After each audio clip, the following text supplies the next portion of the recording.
1 Samuel 19. Saul told his son Jonathan and all the attendants to kill David. But Jonathan had taken a great liking to David and warned him, "My father Saul is looking for a chance to kill you. Be on your guard tomorrow morning. Go into hiding and stay there. I will go out and stand with my father in the field where you are. I'll speak to him about you, and will tell you what I find out."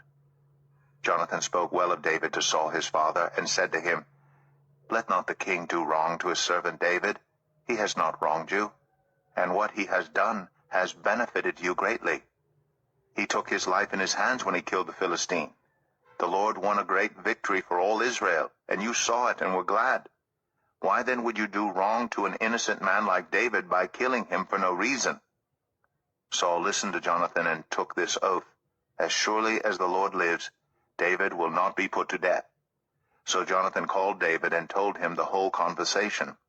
He brought him to Saul, and David was with Saul as before. Once more war broke out, and David went out and fought the Philistines. He struck them with such force that they fled before him. But an evil spirit from the Lord came on Saul, as he was sitting in his house with his spear in his hand, while David was playing the lyre.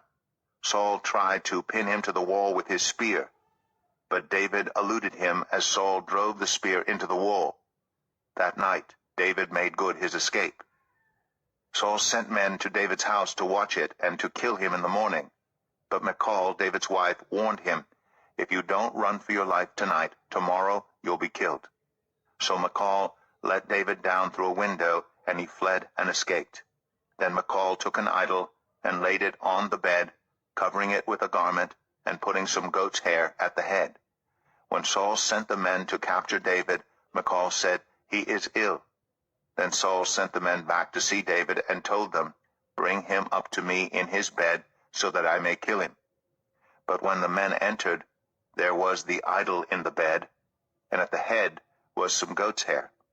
Saul said to Michal, "Why did you deceive me like this, and send my enemy away so that he escaped?" Michal told him, "He said to me, 'Let me get away. Why should I kill you?'" When David had fled and made his escape, he went to Samuel at Ramah and told him all that Saul had done to him. Then he and Samuel went to Naioth and stayed there. Word came to Saul, "David is in Naioth at Ramah." So he sent men to capture him.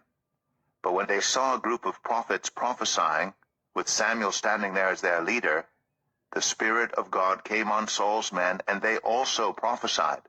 Saul was told about it, and he sent more men, and they prophesied too. Saul sent men a third time, and they also prophesied. Finally, he himself left for Ramah, and went to the great cistern at Seku, and he asked, "Where are Samuel and David?" "Over in Naioth at Ramah," they said. So Saul went to Naioth at Ramah, but the Spirit of God came even on him, and he walked along prophesying until he came to Naioth. He stripped off his garments, and he too prophesied in Samuel's presence. He lay naked all that day and all that night. This is why people say, "Is Saul also among the prophets?"